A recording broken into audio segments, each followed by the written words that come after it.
Welcome to the Dream Team Academy podcast, where we help you make your business dreams come true.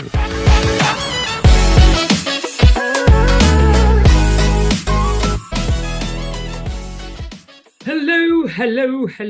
We have got a brilliant guest tonight who is going to give you all the secrets of podcasting. Now, we've all heard it all before. I know you're going to go, oh God, podcasting. Yeah, been there, done that. No. It is still a tool of now and the future. And this gentleman I'm about to introduce to you has the secrets of marketing your podcast. He uses it himself to get incredible benefits for his other business, which I'll tell you all about. So let's, without any further ado, welcome Simon Lader. Thank you so much for coming to tell us all about podcasting tonight. Hi, Lisa. Thanks so much for having me. So what do you want to know? I am an open book. What do you want to know? Okay. Well, let's start out with, because we're about sort of living your dreams, and I know you're really enthusiastic about podcasting. Let's just start out with a little bit of backstory, if we would, about how did you get into podcasting? What was the journey? Okay, that's a great question, and it's I could talk about this for hours, and I'll try to give you the cliff notes of the cliff notes. Basically, so I've been my day job, I'm a headhunter. Okay, so in real terms, that basically means that I marry up people into businesses and businesses up to people. But what it means in real practical terms is that I have a high ticket offer. Okay, and so it's not the kind of thing where people are going to buy it online. It's not the kind of thing where it's a $27 offer. Okay. My clients give me a piece of work to do, and that piece of work will cost a few or maybe even several tens of thousands of dollars. Okay, so it's a classic high ticket offer, and with that comes the challenges of developing a pipeline of high quality leads. Okay, much the same if you are a coach, a consultant, or even have a product, and that's a high ticket sale. So everything was tickety-boo. We were doing really well, lots and lots of repeat business. Everything was going really fabulous. And then somebody did something in a town called Wuhan, which none of us had heard of, and then COVID hit. And then, as you can probably imagine, yes, hand over the face. As you can probably imagine, when you are principally involved with hiring, which as a headhunter, I kind of am, hiring is the first thing to stop and then the last thing to restart whenever there is an economic question mark floating in the air. Okay, and of course, if you think back to kind of March, April 2020, none of us knew what the heck was going to happen, and none of us knew how long it was going to happen for. Okay, so pretty much overnight, my entire pipeline, or the entire pipeline of my business, just literally went up in smoke, disappeared. Okay, and the last thing, and I know from 2008 when there was the global downturn, I know from 2001 when it was the dot-com boom and bust. Okay, yes, this youthful face has been around for that long. Okay, I know from then that when things are going like that, the last thing my clients wanted was for me to go, oh, hey, I've got this really good guy based in wherever that can do whatever. They didn't want that because they weren't hiring. They were in many ways and in many cases fearful of their own jobs. So for me to come along and start trying to say to them, hey, next time you're hiring, think about this, or hey, when you're next doing an interview, think about that. The kind of content that traditionally I would be communicating or sharing with them between their hiring exercises, so I would stay top of mind, that was suddenly not only going to be irrelevant, but maybe even warding off clients. All right. Gosh, yeah. So I had to think about what the flipping heck am I going to do? All right. Yeah. So the good thing was that we'd had such a good 2018 and 2019 that I had plenty in the kitty to kind of keep us afloat. So we weren't losing anything, right? Yeah. And so I went and kind of put myself through social marketing and social media school to all intents and purposes. We never really needed to do that, okay? Because I had a pretty good email list. I had a pretty good rep and have a pretty good name in the market that I focus in, which, if just for academic purposes. It's cybersecurity sales, pre-sales, and marketing, which it's quite a niche area. It's an area I've been in for almost 25 years. Again, you wouldn't believe it with this pace. But I needed to find a way to be more creative in communicating and remaining top of mind with my audience. Yeah. Okay. So I did the One Funnel Away challenge, which if anyone needs a crash course in funnel building, what's a funnel, or email list building, what's an email list, all those sorts of things, that's a phenomenal kind of entry point into that world. So I did that. And then I found myself exposed to a whole community of people that I'd never engaged with before. And so there were a number of people that reached out to me because just through engaging with people and talking, they found out, hey, there's this guy from Manchester that lives in Las Vegas, and he's a couple of other kind of quirky things that I was involved in. I'm interested in single malt whiskey, as you can probably see from over there. Ooh, and nice. Absolutely. And so a few kind of quirky things. So I started to get invited onto people's podcasts. And I remember the very first person asked me if I could be on the podcast. My response was, what's a podcast? I didn't even know. Really? I had no idea. All right. I am so old school. I still listen to the radio. Okay. Honestly, I had no idea. When I started looking into it and Google what's a podcast, I honestly thought that a podcast was something that the BBC or CNN or Newsweek did. I didn't realize that, some, Joe Public could just start a podcast. I'd never heard of it. Okay. Yes, I am that naive. So I spent the next probably 3 months or so guessing on other people's podcasts just because it was fun, really. Yeah. But what kept happening time and time again, people were saying that you're so for this. You should be going on. You not only go on other people's podcasts, start your own. So I thought, okay, I'll start my own. Right? So I go on to. I'm not kidding. This is exactly what happened. I went on to Google, how do you start a podcast? Right, and the thing that came up, article after article after article, and I'm a voracious reader, by the way. Article after article after article was talk about what you know. So I thought, what do I know about that's going to help the business? Well, I know about hiring. I know about recruitment and headhunting. I'll start a podcast about that. So in July 2020, when the whole world was locked down and everything else, right? I thought Simon will start his podcast. So I recorded about 5 or 6 episodes of a podcast, and it was awful. It was turgid. And it was because, while, I was talking about something I knew a lot about, it wasn't something I was passionate about. Okay. And after about 5 or 6 episodes of me just talking about headhunting, I mean, bloody hell, how many times can you talk about how to write a resume, how to interview really well, what interview questions you should be asking, right? I mean, look, let me put it this way, right? I don't know about you, but I put on trousers every single day. I'm really good at putting on trousers. I can put both legs in and not fall over and everything, right? However, I'm not sure I would want to create and deliver a podcast about putting on trousers. Okay. Good point. So after about 5 or 6, thank God and all the lucky stars never made it to broadcast, never actually put it out there, right? Another thing that came up was record a few before you put it out there. Fine. So I did, thank God. I thought, okay, clearly podcasting isn't for me. So Simon is no longer going to do podcasting. He is hanging up his microphone and will never, ever do a podcast. And then the following day, someone reached out to me, hey, can you come on a podcast?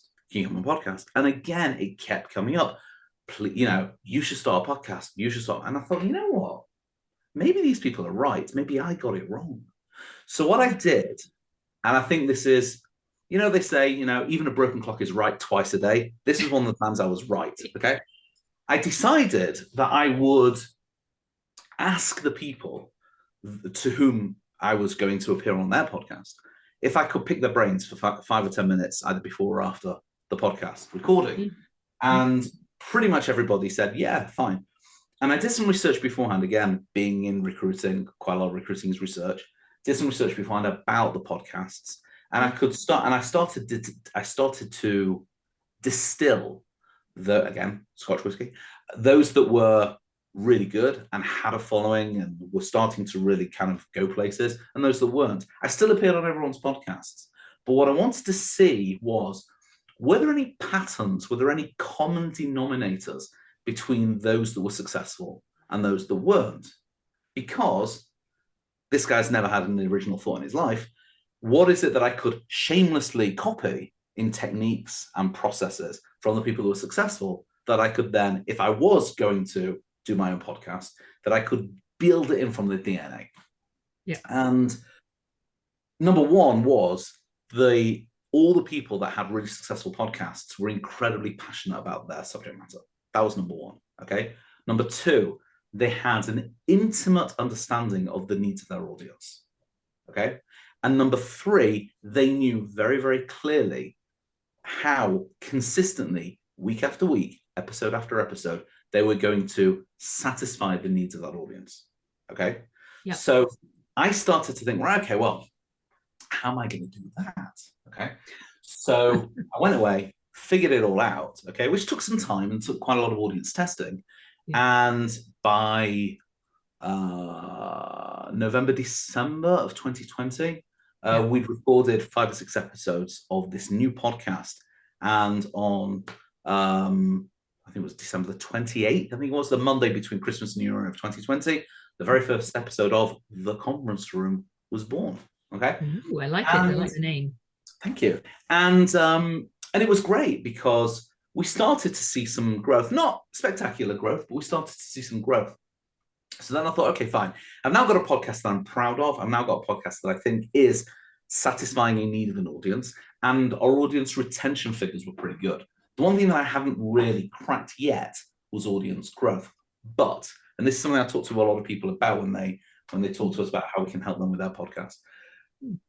If you think about it, you're not going to grow your audience unless you have a very strong audience retention in place, okay? Because the classic problem a lot of podcasters have is that they have the same kind of, however many, 80, 100, 200, whatever number, people listening week after week, okay?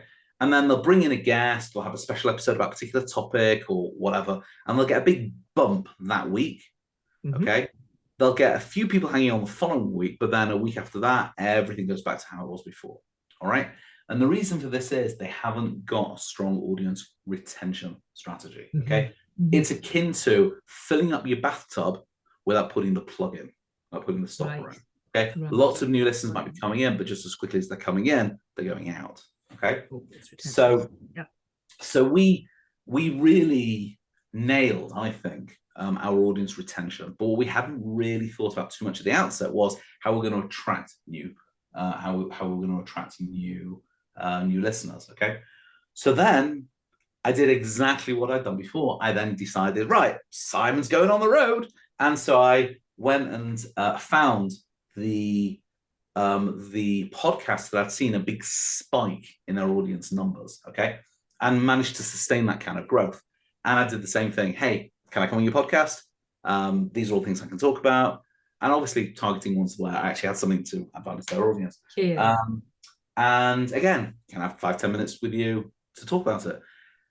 And again, what the common denominator all the way through was these people that were seeing audience growth were going out and engaging off podcast. So they were going out finding where their audience was playing and engaging with them, adding value to them. Okay. So we then developed what we coined internally, and since I'm preaching this to all that will listen, what we call the value first strategy. Okay, which is our way of going out, engaging with your audience and giving value, and then that's the way to convert people to coming into your podcast. And then once they're in your podcast and they listen, because your audience retention strategy is so solid, using what we refer to as the audience covenant, which basically means make a covenant with your audience. I make a covenant with my audience. I'm sure you do with yours, Lisa, where you're saying, If you give me 20, 30, 40 minutes, whatever it is of your time, I will give you X, whatever X is. You don't necessarily say it, but it's very implied by the content and what you're delivering. Okay. Ours is very simple on the conference room. We basically say, give us half an hour of your time, and in return, you will get a minimum of 3 tips or techniques that will help you grow your business. Okay. You'll get an inspirational backstory. You'll get some really cool chat. You'll get some good banter, all good. But primarily, what you're listening for are a minimum of 3 tips that will help you grow your business. And I tell the guests beforehand that that's what they have to deliver. Yeah. And they do. All right. Yeah. So that's why week after week after week, people come because they know what they're going to get. They know how we're going to serve them, and we serve them. Okay. So if you think about it, audience growth plus, or should I say audience attraction plus audience retention equals audience growth. If you don't have both, you're either going to get stagnant or you're going to get this kind of sine curve that just averages out at stagnation anyway. Okay. Well, I'm just curious. So what exactly does the conference room do? I love the name. So you said you left the recruiting, or is it still involved with recruiting? Oh yeah. Well, okay. Let me explain. So the conference room is a podcast where week after week, I am lucky enough to interview experts in business growth. Okay, now they could be a chief executive officer, they could be a VP of strategy that's giving kind of overarching big picture concepts about how to grow a business, big picture. Okay. Or it can be somebody who focuses on a particular niche. So, for example, I've had people coming on talking about email marketing. I had one guy even niching even further down, email deliverability. Okay. If your email ain't going into the inbox, if it's going to junk, your emails aren't going to see. You're going to struggle to grow. Issues count there. Yes, exactly. Yeah. Right. We'll have people talking about finance, sales, management, HR, operations, strategy, you name it. Okay. But they're all coming and talking about something super practical and then making sure that they leave the podcast with a minimum of 3 actionable tips. Okay. Brilliant. Simple strategy, simple deliverability, easy to understand. And I take it your audience for business growth, many of which would be potential clients for in your pipeline for recruiting and placement in headhunting.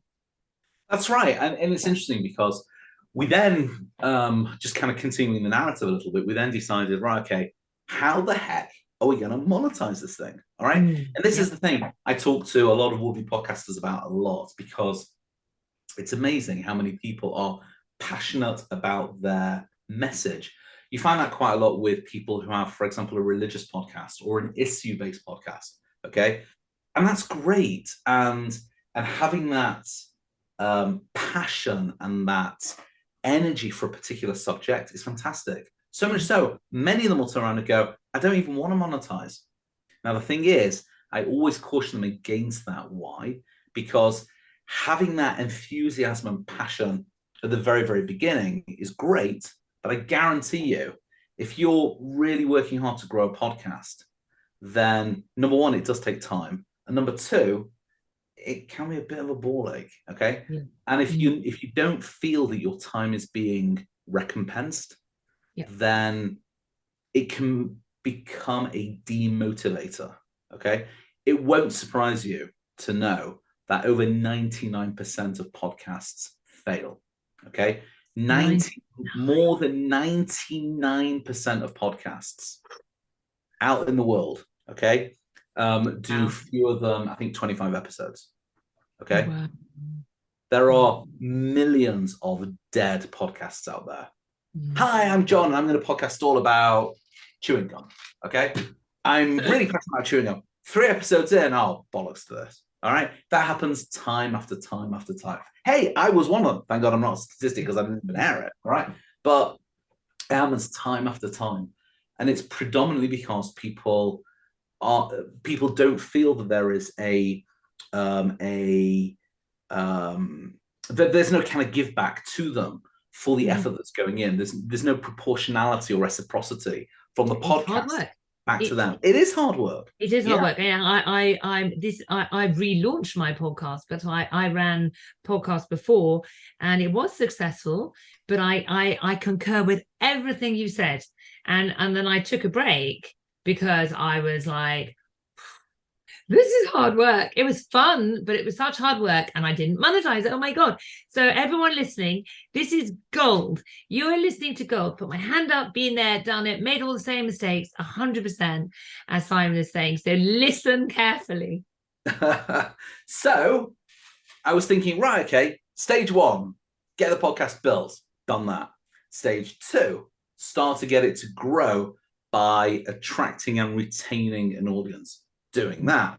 Stage 3, monetize. Right.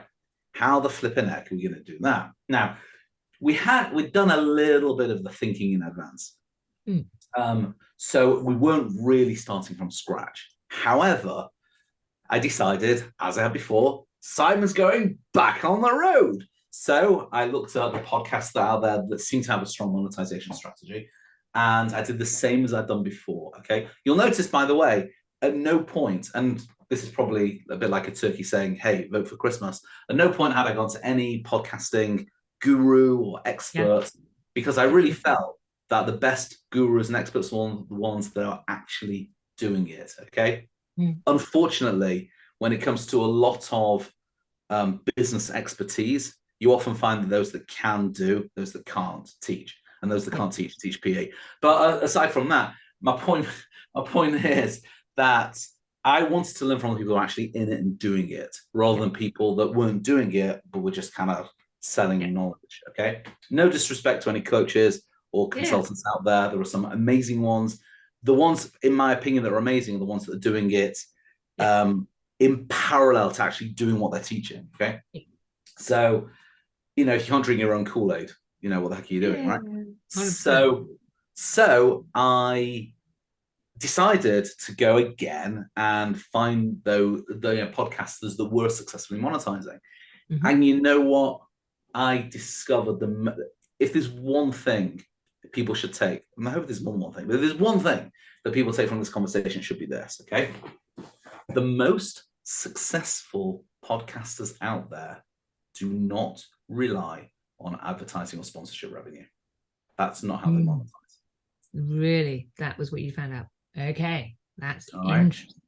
Yeah. And I'll tell you for why. And I was just as shocked as you are, right? And I'll tell you for why, okay?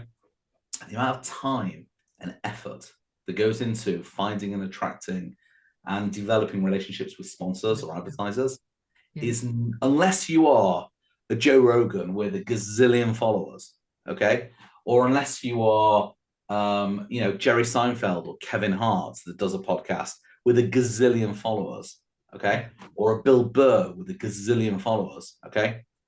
You're not going to have the numbers, and in turn, those numbers are not going to generate, and the amount of listeners or downloads that you have are going to generate a pittance, okay?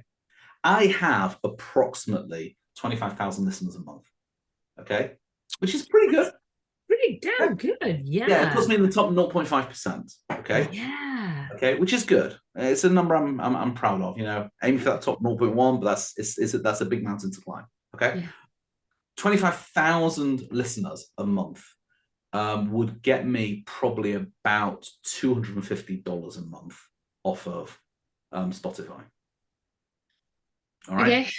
I think they give, if my math is right, no, less. That's about right. It's about 1 cent per download. Okay. 25,000 cents, $250. Okay. Yeah. Not a lot of money. Not going to be able to retire off $250 a month. Okay. So you need to be getting in the hundreds of thousands or millions of downloads before you're actually generating serious revenue off it. Okay. Joe Rogan's getting however many hundreds and hundreds of millions of downloads, and that's why he's he is earning, was it $1 million a year off of Spotify.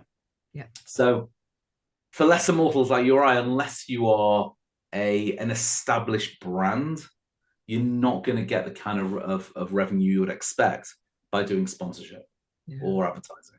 It just doesn't happen. Okay. Now, it may well be if you have a a local podcast that's appropriate for a local audience, you might be able to get a sponsorship deal from for example, if let's say, okay, Lisa, where are you right now? Where do you live? Hazelmere, sorry. Hazelmere in Surrey. Yep. Okay, fine. Yep. Let's just say you decided you wanted to do a podcast specifically about nightlife in Hazelmere. Okay. So super niche. You're not going to probably get a huge amount of listeners, but every now and then people go, "Oh, I'm spending a weekend in Hazelmere. Let's get all right." You may be able to get, sponsorship from, this week's is sponsored by the Dog and Duck down on the high street. Okay, and that's fine. Nightlife players, yes. Right. But are you going to be able to get a huge amount of money for something like that? How are they going to justify spending a huge amount, right? So again, if you have something that's like quite local or quite specific, or maybe you have a sponsorship about a particular software package that is appropriate to your subject matter, maybe. But again, the numbers are going to be very, very low. Okay, the amount of effort that goes into it, it's not really going to be justified by the amount of revenue you're going to generate from it. Okay, so how do people monetize? Okay, there are probably 4 or 5 ways to monetize outside of sponsorship or advertising. Okay, so the first way is through driving leads into an existing business. Now, that could either be promoting your own business and your own brand through your podcast. Think of it as the top of a funnel, okay?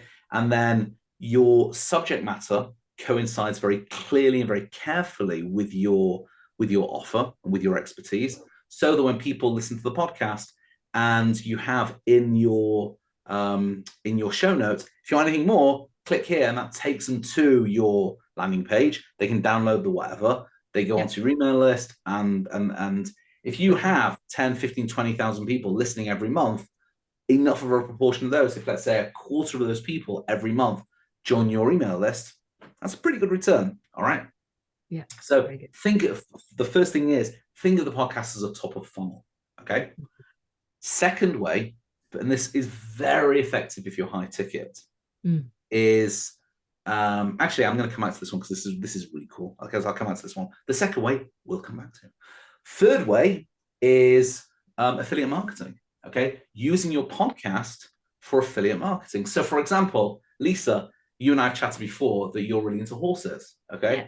So it could be that you could do a podcast all about horses, all about grooming, husbandry, all that kind of stuff. All right, and have affiliate links embedded in your show notes from horse care manufacturers, horseware manufacturers, grooming kits, drugs, all that sort of all that sort of stuff. Branded, okay, yeah, right. So, and particularly when it's something like drugs, medicine, that kind of thing, the affiliate commissions could be really, really high. Okay, if you have a podcast about exercise, about health, any of that kind of stuff, okay, having affiliate links from health food, all that kind of stuff, could be really, really high. Okay, a lot of people do really, really, really well from affiliate marketing when they link affiliate marketing to podcasts. Okay, so that's number 2.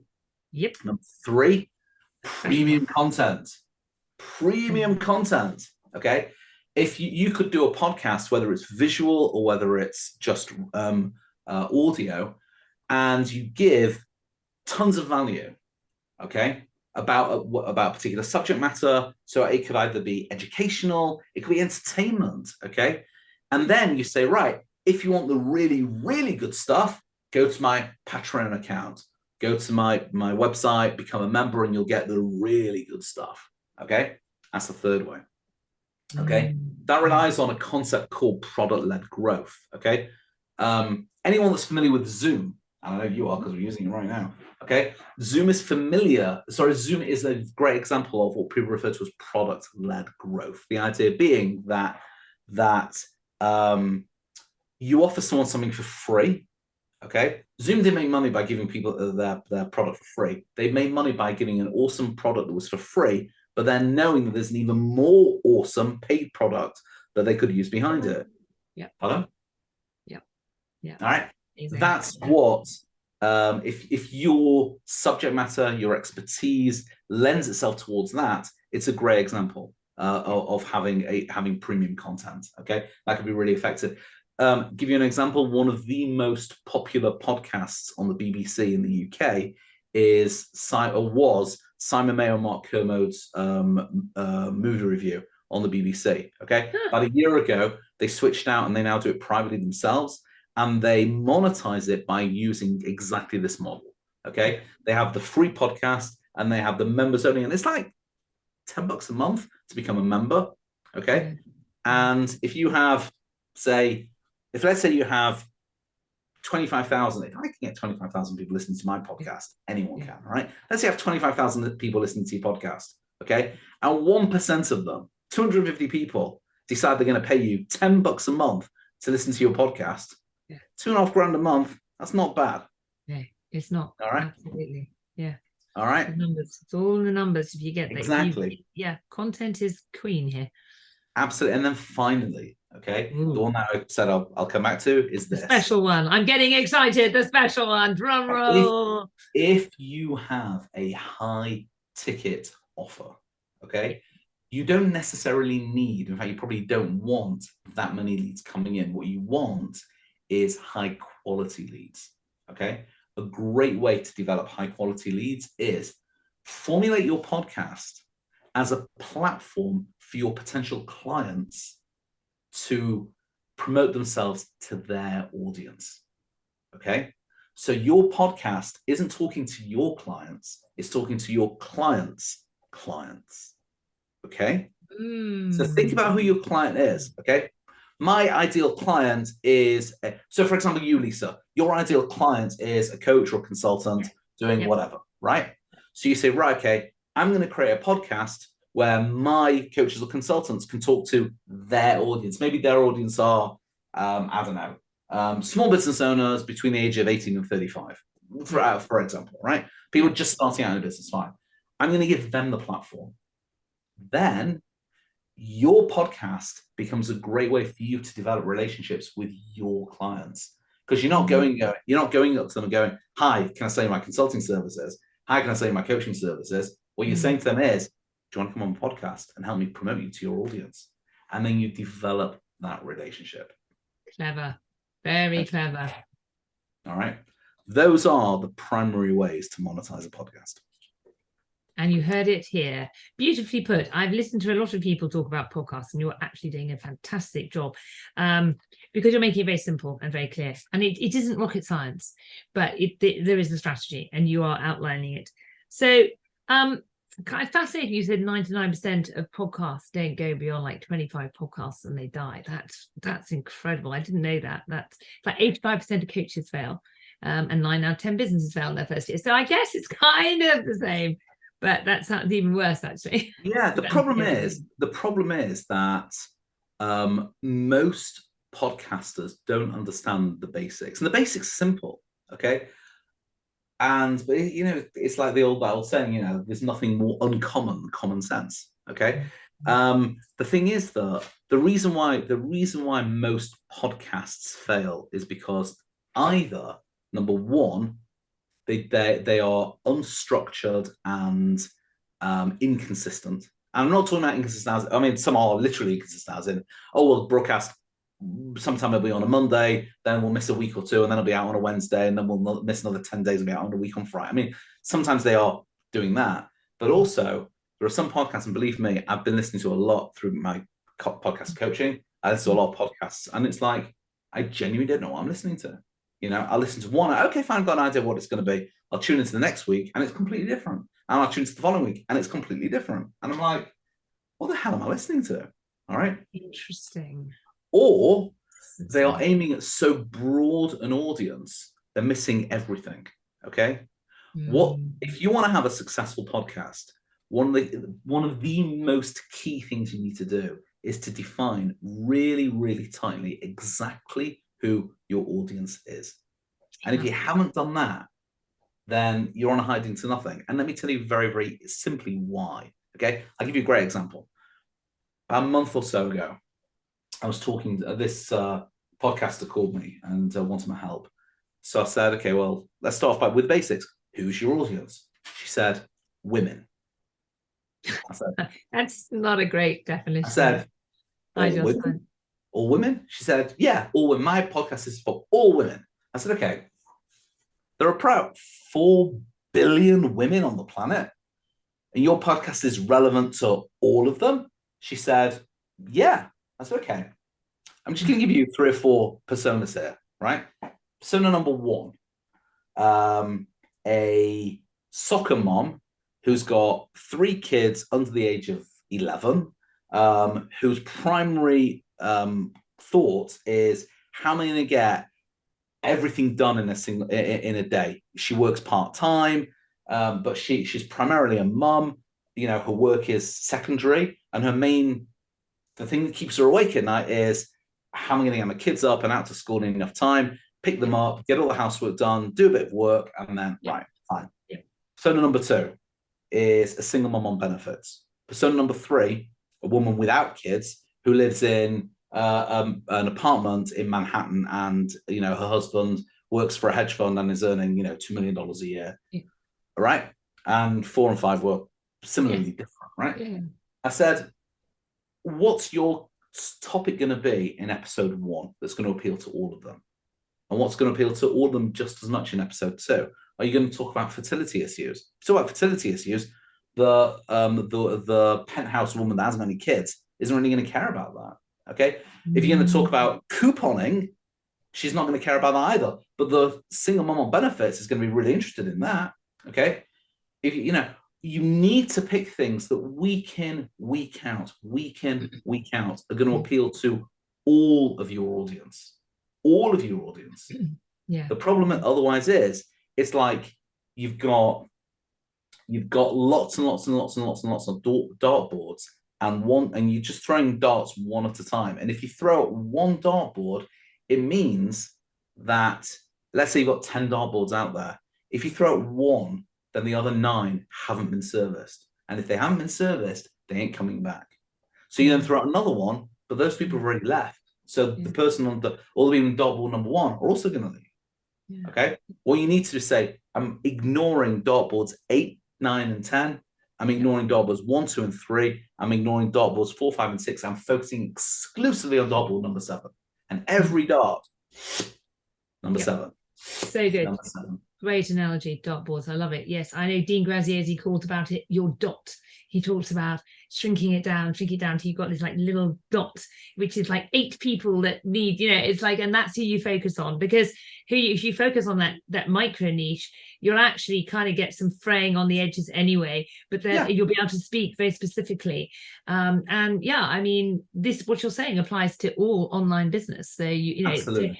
It's a classic strategy and brilliant. And people don't, because they think, it's podcast, that they kind of go off into almost an art form, as opposed to realizing it is a marketing business. Whether you're talking about frogs and newts and that's your passion and you're not monetizing it, you're not going to get, you've got it. Frogs and newts would be a great niche, actually. Who loves frogs and newts? But that would be great, because only the people that would be very extreme. So it's so true. It's so true. I love what you're saying. So that brings me to where do you think podcasts are going? A few years ago, I heard podcasts are the future. Now we've had a lot of people enter, a lot of people fail. Do you think we're still in the growth space with podcasts? What are your feelings? I think that podcasting it's the gold rush. I really do. I still think that podcasting is the long form content of choice for people. Okay. And I think the people that do well in it and pitch their tent in a fertile area and define a territory as their own are the ones that are going to do really, really well. Okay. I think like the gold rush, lots of people are going to fail. Lots of people have failed. And I think that as we move forward over the next few years, some people are going to be very, very successful. Most people are not going to be successful. And the simple reason for that is going to be that they haven't done the basics properly. They haven't defined their audience. They haven't defined how they're going to serve their audience. Haven't defined how they're going to retain their audience. haven't defined how they're going to attract their audience, and haven't defined how they're going to monetize their audience. They can do those 5 things, and they're all basic things. And if they re-listen and re-listen and re-listen to this, they'll get most of the answers of how to do it. Then they'll be successful. And I think one of the key things you said earlier on, I mean, you said the gold rush, and I think it's Napoleon Hill talks about, the guy who bought the gold mine and he kept digging for gold, didn't find it. He was like 2 inches away from the gold and he quit. Yeah. And so it's a little bit the same with the podcast, because you've got to refine, and you've got to keep going. And most people probably like get to 25, don't see any results, don't see traction, haven't got an audience, and they quit. But maybe you have to go to 100, and maybe I own the domain onefailureaway.com, because sometimes you are one failure away from success. You just got to keep failing. You fail away to success. As long as you keep going, you'll get it right in the end. Absolutely. So it's so true. It's so true. I didn't have 25,000 listeners on my first episode. Yeah. Okay. I didn't have 25. I mean, very impressive you did. Yeah, indeed. Seriously, it found its voice, it found its audience, and it found its legs. And it took probably 30 odd episodes for it to do that. Yeah. We only really started seeing the benefit of our strategy, our monetization strategy, I would say a year in. So probably around episode 50. But we stuck at it. We believed in what we were doing and we stuck at it. So which of the monetization strategies do you use? You use the high ticket one. Yeah. Yeah, that's your strategy. Okay, got it. And it works really well. It works really well. So now you are very flamboyant, chatty, warm personality. What if you're not? Is podcasting not for you? I mean, are there people who really excel at podcasting, or is it that no matter who you are, introverted, extrovert, whatever, that there is a tribe for you? What are your feelings on that? That's a great question, and I will challenge your premise. I'm not a particularly flamboyant, outgoing, chatty person. This is a mask I put on when I'm in this kind of environment. Okay, for people that know me, friends and family, they can't believe this is me when I'm in and I decided to become this person. I decided to become this character as a podcast guest and a podcast host. The beauty of being a podcast host is the guest does all the heavy lifting. All you've got to do is ask the questions. Okay. Mm-hmm. So I actually talk very, very little on my podcast. But the truth is, you get better at it. If you listen to the first few episodes of The Conference Room versus the ones that the one that dropped today, they're very different, because I was a fledgling. It's like, the first time you ride a bike, I was going to use Lance Armstrong as an example, but let's just forget the whole drugs thing, right? Yeah, let's leave that part. Yeah. Let's forget the whole drugs thing. The first time Lance Armstrong got on a bike, he probably fell off. Okay.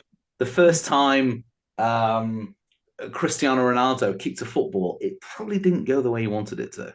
Okay. But the more you do it, and the more you practice at it, and the more accomplished you get at it, the more confident you'll be in your own ability, and you'll become, subconsciously competent. You'll be competent without even realizing you're doing it. Okay. It just takes time and practice. Okay. I've got to tell you, right? The first 10 episodes of anyone's podcast are going to suck, but it doesn't matter because no one's listening to it anyway.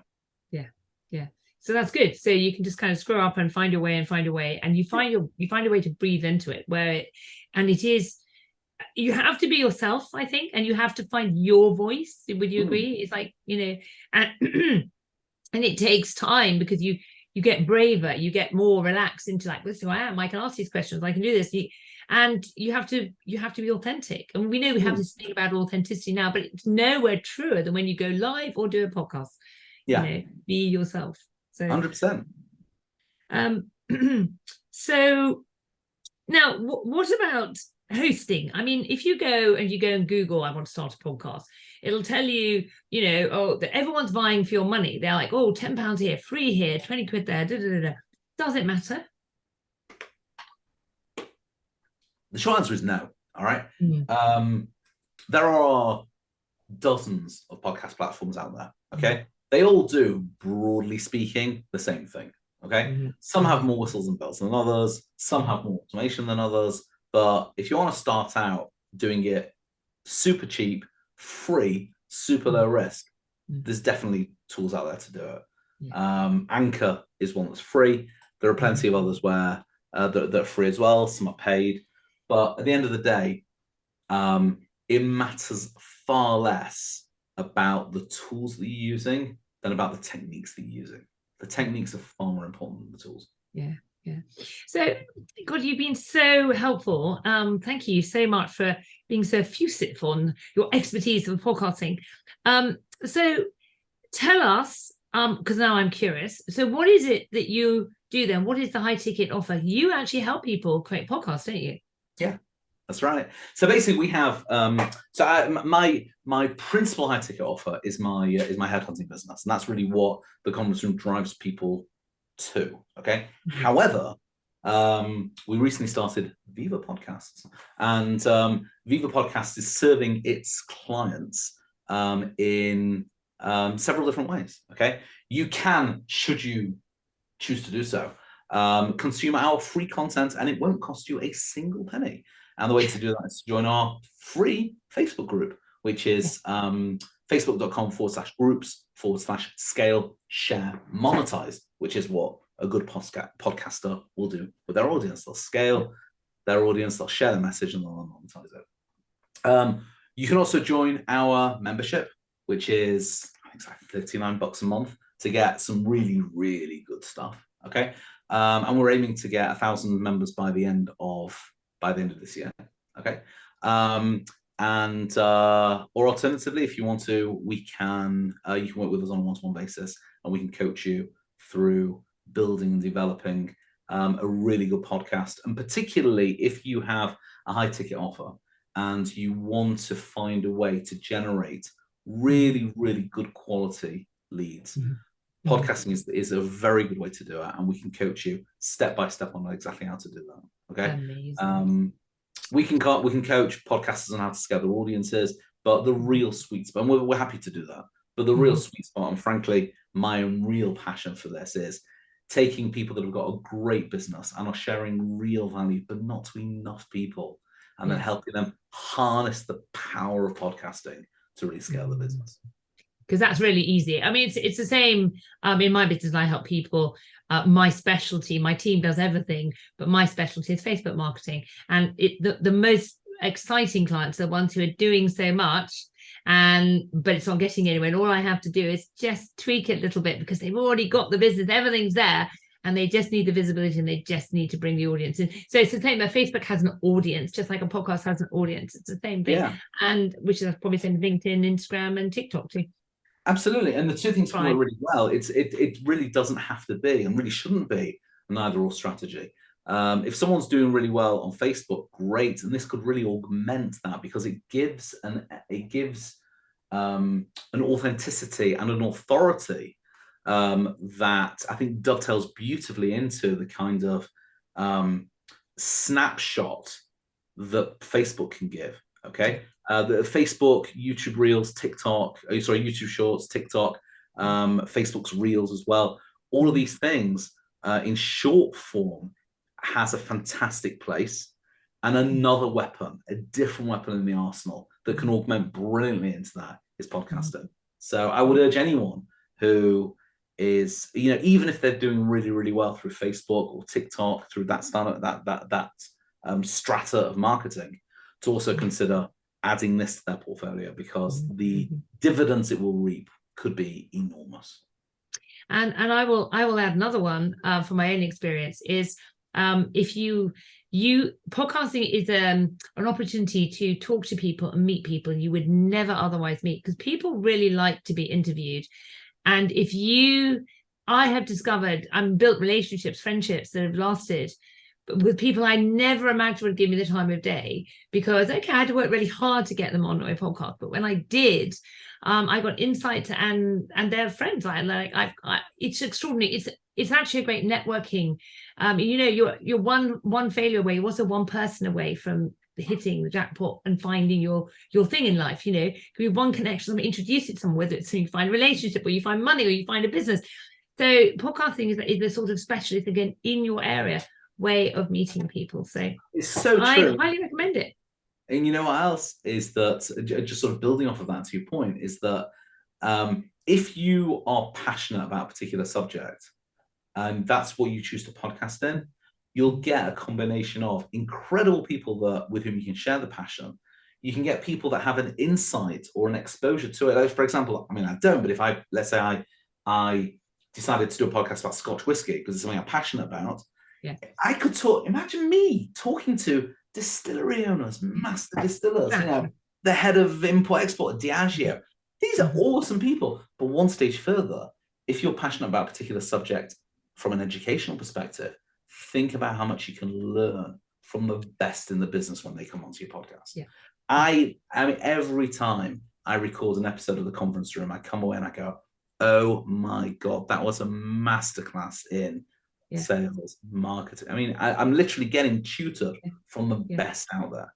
You know, it's incredible. So if nothing else, just the opportunity to be exposed to these incredible people that will come onto your podcast and build a relationship. But as you were saying, it's worth its weight in gold. It really is. Yeah. So many benefits. Oh, thank you so much for giving us time. I personally have learned loads and loads and loads. I know the listeners will. Anyone who wants to reach out and work with you, your information, all the contact for Simon will be in the show notes. Pop down below, somewhere underneath it. You'll find the links. You can go and talk to him and join his Facebook group and join his membership, or just hire the damn man and he'll get done faster that way. So it has been a great pleasure, Simon. Thank you so much. And we will see you around on your podcast. I have to go and listen now. I've got to go and forget it right now. I'm going off to listen. Thank you. Thank you so much for having me. It's been great. Take care. Thank you for listening to the Dream Team Academy podcast. Tune in for our next podcast soon, where you too can find out how you can make your business dreams come true.